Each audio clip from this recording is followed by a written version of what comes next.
6, 7,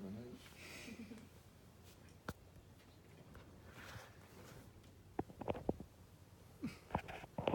In history class, we've always learned that the atomic bomb dropped on Hiroshima occurred on August 6, 1945 to aid in the end of the World War II. Another part of history that occurred leading up to the bombing of Hiroshima we typically don't hear about in our history class.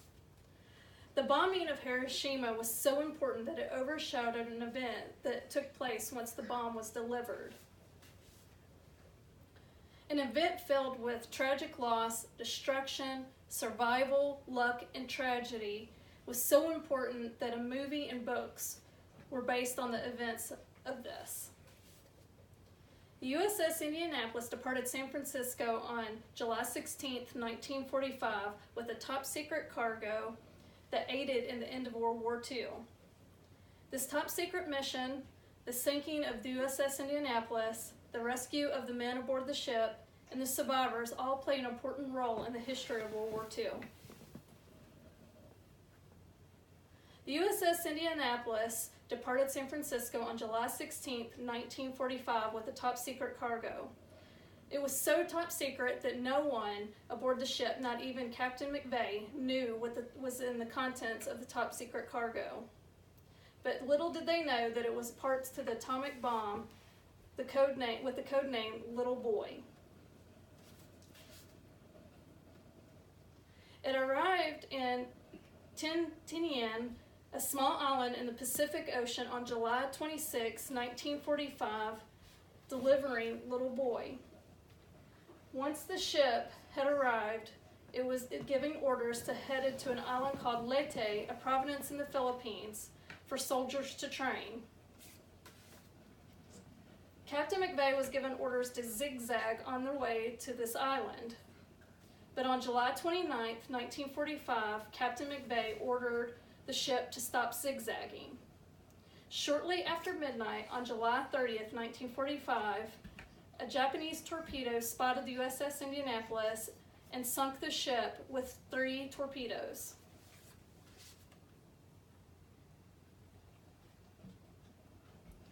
The ship was sunk in a matter of 12 minutes.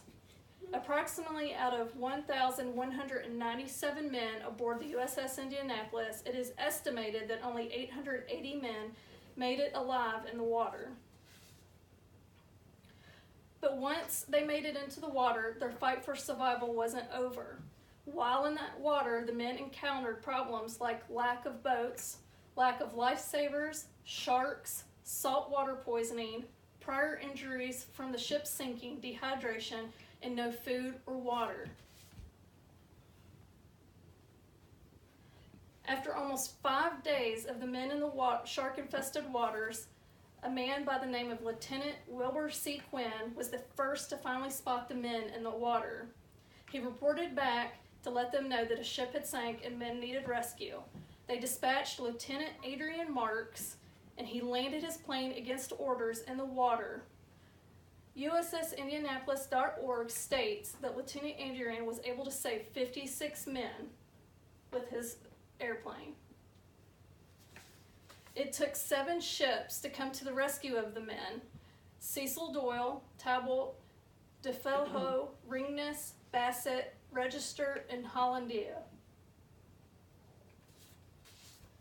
How many men survived this tragedy once they were pulled from the water? Out of approximately the 1,197 men, only 317 were pulled from the water, which meant a total of approximately 880 men lost their lives at sea. Why were so many men lost at sea, and why were they out there for 4.5 days? Well, basically, the Navy forgot about them. A coded message was sent once the ship departed and headed to Leyte, and it came across to the receiver as garbled. But instead of asking again, they just let the message go. So basically, the Navy never realized the ship was supposed to arrive. And back then, the Navy didn't have a protocol for if a ship didn't arrive. Who did the Navy blame for this casualty? Captain McVeigh.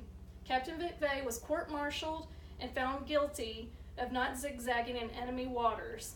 He was later cleared of his charges. The survivors supported McVeigh and felt as though he was innocent. They said McVeigh had not been informed of a ship that was sunk in the waters only days before their ship was sunk, and also McVeigh didn't have a destroyer escort for their ship.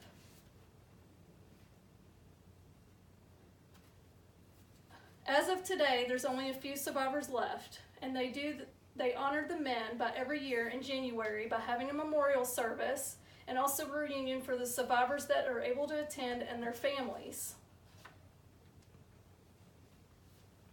According to IndyStar.com, an article called Closure Finally for the USS Indianapolis Survivors, as of July 2017, they listed only 19 survivors still living. One of those survivors went by the name of James W. Smith. According to WSAV3, an article titled World War II Vet Recalls Days Lost at Sea, James W. Smith was 21 years old at the time of the sinking. He had spent 5 days in the brig on a diet of only bread and water because it reported to the ship late when it left San Francisco. He was released only hours before the ship was sunk. James W. Smith is quoted as saying, "I would hear shark and then people would scream. I'd lift my legs high to keep them from getting me." In conclusion, the men of the USS Indianapolis played a huge role in World War II.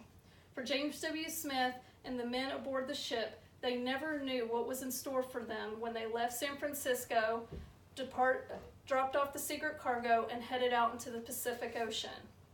Upon dropping off the secret cargo containing the atomic bomb, the USS Indianapolis was sunk, leaving the men aboard to fight for their lives and then to fight for the innocence of their captain and becoming part of World War II history. Soon there will be no longer any survivors left to tell their stories, and all we will have is books and movies to tell the history and the story of the USS Indianapolis.